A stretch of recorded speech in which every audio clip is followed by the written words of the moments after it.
I caught my fiancé's mom in my apartment while I was at work. When I agreed to let my fiancé's mom borrow our spare key just in case, I never imagined she'd actually use it, especially not when we weren't home. But that's exactly what happened. It started small, with little things that didn't make sense. I'd come home from work to find things slightly out of place.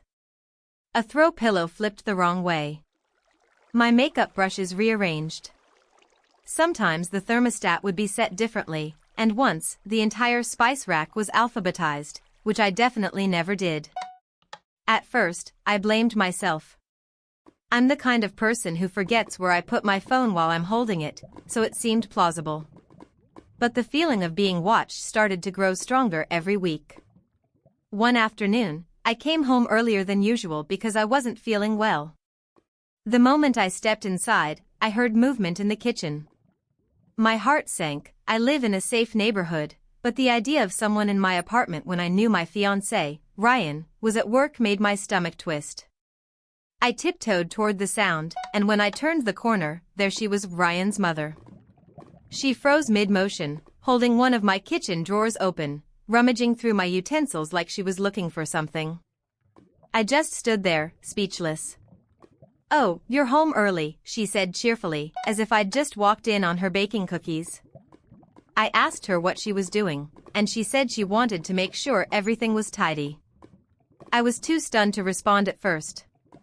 She wasn't cleaning. She was snooping. My personal documents were spread across the counter, my lease agreement, pay stubs, even a notebook I use for journaling. I told her to leave. She looked offended, said she didn't mean any harm, that she was just helping. I said helping doesn't involve digging through someone's private things. She left in a huff, muttering something about me being ungrateful. When Ryan came home, I told him everything, expecting him to be as furious as I was. But instead, he sighed and said, "That's just how she is." He told me she gets anxious and tries to involve herself in our lives to feel needed. He even asked me to apologize to her for being harsh. That's when I realized this wasn't just a one-time thing, this was a pattern he had normalized. Over the next few days, I couldn't relax in my own apartment. I changed where I kept everything, double-checked the locks before leaving, even started taking photos of rooms before work to see if anything moved. And sure enough, it did. A few days later, my mail was rearranged again.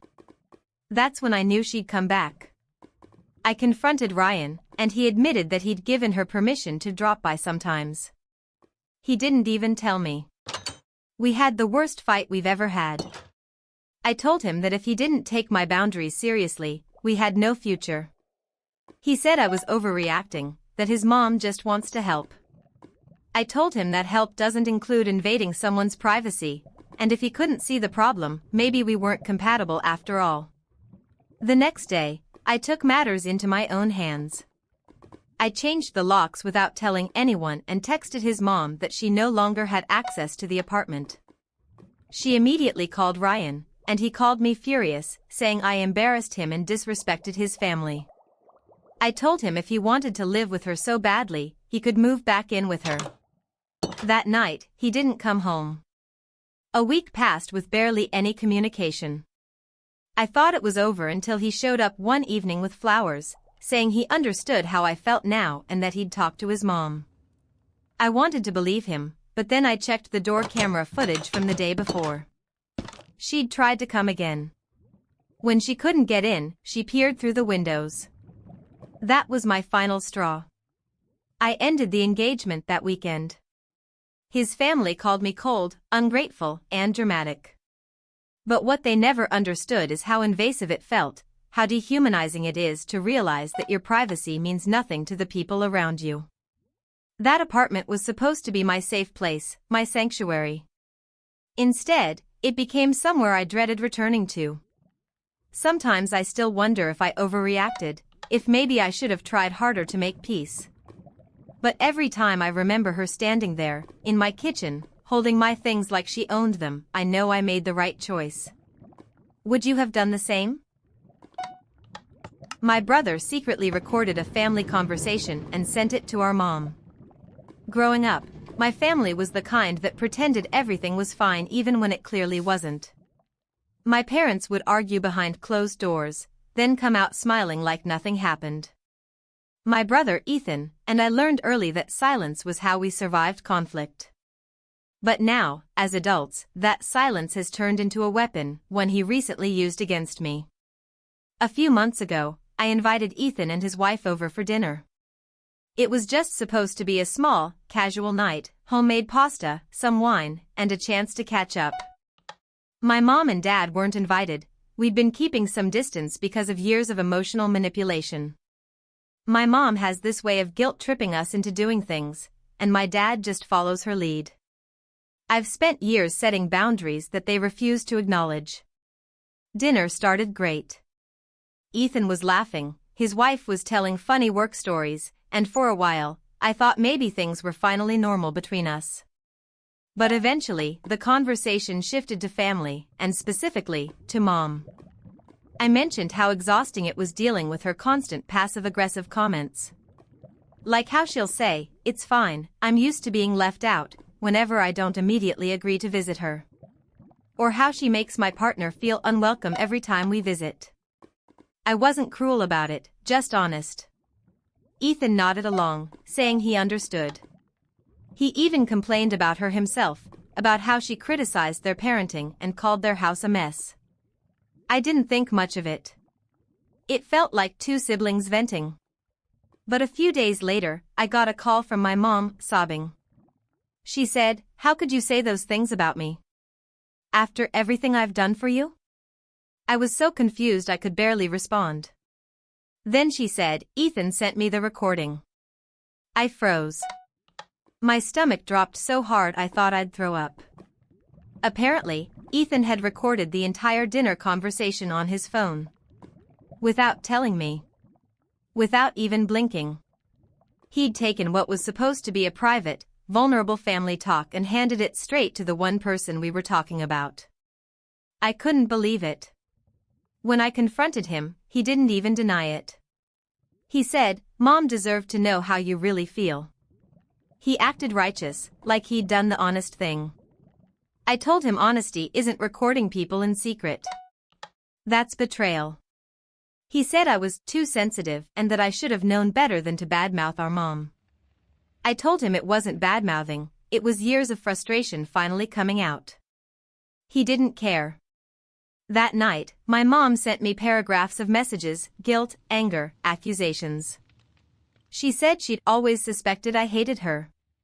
She brought up things from years ago, times I didn't answer her calls fast enough, holidays I didn't attend, birthdays I forgot. She turned everything into proof that I was a bad child. I tried explaining that I wasn't trying to hurt her, that I just needed space, but she wouldn't listen. She said I'd broken her heart. I didn't sleep that night. I kept replaying the dinner in my head, trying to figure out if I'd said something too cruel or unfair. But no, everything I said was honest, even gentle compared to how much resentment I'd bottled up. The betrayal wasn't what I said, it was how he exposed it. For weeks, my mom refused to talk to me. Then, suddenly, she acted like everything was fine again, like none of it happened. That's how she's always been. Pretend the explosion never occurred, and hope everyone forgets. But I didn't forget. And I couldn't look at Ethan the same. When our dad's birthday came up, I told Ethan I wasn't coming. He called me dramatic. He said Mom forgave me and I should move on. I told him forgiveness doesn't erase betrayal. He said I was being petty, that I needed to stop holding grudges. But what he doesn't understand is how deeply that trust was shattered. I let him into my home, fed him, laughed with him, and he turned around and spied on me. Even his wife later texted me saying she didn't know he'd recorded anything. She apologized, said she was embarrassed by what he did. That made me even more angry, because it meant he did it completely on his own. Intentionally. With zero hesitation. A few weeks later, I decided to go no contact with both of them for a while. I didn't announce it dramatically. I just stopped replying. Stopped engaging in the family group chat. It was peaceful, honestly, until Mom showed up at my door. She was crying again, saying we're family, we shouldn't fight like this. She said Ethan felt terrible, that he only wanted to clear the air. But when I asked her if she thought what he did was okay, she avoided eye contact. She said, maybe he just didn't know how else to handle it. That told me everything I needed to know. She wasn't mad at him for violating my privacy, she was mad at me for speaking my truth. After she left, I sat on my couch for hours, just staring at nothing. I kept thinking about how family is supposed to make you feel safe, like you can be honest. Instead, mine made me paranoid about being recorded in my own home. I deleted every message thread I had with Ethan and blocked him. It felt harsh, but also freeing. Now, months later, my mom still sends me occasional guilt-ridden messages. I'm getting older, life is short, you'll regret this distance one day. Maybe she's right, maybe I will. But right now, the peace I've found is worth it. What hurts the most isn't losing Ethan, it's realizing that he never actually saw me as his equal, just as someone to correct, someone to expose when I didn't conform to the family narrative. And yet, part of me still wonders, was I wrong to cut him off completely? Should I have tried to fix things? Or are some betrayals too deep to come back from, even when they come from your own brother? My best friend tried to sabotage my engagement because he wanted me to stay single. I always thought my best friend, Adam, would be the one standing next to me at my wedding. The guy I'd known since high school. The one who helped me move apartments, who stayed up with me through breakups, and who always said, "Bro, when you find the one, I'll be your best man." I never imagined he'd be the person trying to destroy my engagement from the inside out. It all started after I proposed to my fiancée, Lily. I was nervous as hell when I did it. My hands were shaking so much that I almost dropped the ring. But she said yes, and for the first time in years, I felt like I had my life together. When I told Adam, I expected excitement. Instead, he just said, "Wow, that's fast," and gave this weird, forced smile. We'd been dating for almost 3 years, so I didn't understand what he meant by fast. He didn't congratulate me, didn't hug me, just changed the subject. At first, I brushed it off. Maybe he was surprised. But over the next few weeks, his attitude only got stranger. Whenever Lily and I invited him out, he'd find an excuse not to come. If I mentioned wedding plans, he'd roll his eyes and make comments like, "Enjoy being broke for the next decade," or, "You really think marriage changes anything?" It wasn't just teasing, there was bitterness behind his words. The kind that sits deep. When I finally asked him if something was wrong, he said, "I just don't get why you're throwing your life away so young." I was 29, not exactly a teenager eloping. I tried to laugh it off, but it started getting under my skin. He'd constantly bring up my exes, saying things like, "Remember when you used to actually have fun?" Or, "Lily's great, but don't you ever miss the old days?" It was subtle at first, little jabs disguised as jokes, but then it got personal. He told me Lily was too controlling, that she didn't like him, and that she was probably just waiting for someone better. The weird part, he said all this without ever having an actual fight with her. She'd always treated him kindly, even when he was being cold toward her. Then one night, Lily came to me crying. She said she'd gotten a text from an unknown number, claiming I was cheating on her with someone from work. The text had screenshots of messages between me and another woman, except they were completely fake. The timestamps didn't line up, and the writing style wasn't even mine. But whoever made them had clearly studied my texting habits. I immediately knew who was behind it. When I confronted Adam, he didn't even deny it at first. He just smirked and said, "Well, at least now you know she doesn't really trust you." That sentence broke something in me. I realized he'd gone from being passive-aggressive to outright malicious. He'd actually fabricated proof to make my fiancée doubt me. I told him he was sick, that this was crossing every possible line. He laughed it off, said I was being dramatic, that he was testing her loyalty. He said, "If she really loved you, she wouldn't believe it that easily." I wanted to punch him. Instead, I walked away. Lily and I worked through it, but it wasn't easy. Even though she eventually believed me, the damage lingered. There was this small sliver of doubt that stuck between us, a bruise that wouldn't fade. Every time I got a message late at night, I saw her glance at my phone. I couldn't even blame her. That's what Adam had done. He'd poisoned something pure. I decided to cut him out completely. I stopped replying to his messages, blocked him from my socials, and even told our mutual friends what he did. Most were shocked. Some defended him, saying maybe he was just jealous or lonely. But jealousy doesn't justify calculated betrayal. It wasn't until months later that I found out just how deep it went. A mutual friend told me Adam had been spreading rumors behind my back for months before I even proposed.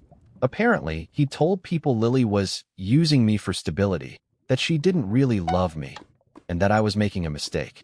He'd said it so often that a few people in our friend group actually believed it. One even admitted Adam tried to convince him to talk some sense into me before I proposed. I felt humiliated, not because of the rumors, but because I'd been so blind to who he really was. The night everything came crashing down, I saw him at a bar we all used to go to. He walked up like nothing had happened. "Hey man," he said, grinning like we were still friends. "You really gonna ghost me over some joke?" I looked him dead in the eye and said, "You tried to destroy the best thing that's ever happened to me." His face fell for the first time. He said, "I was just looking out for you. You've changed since you met her. You used to be fun. Now you're just boring." And that's when it clicked. He wasn't protecting me.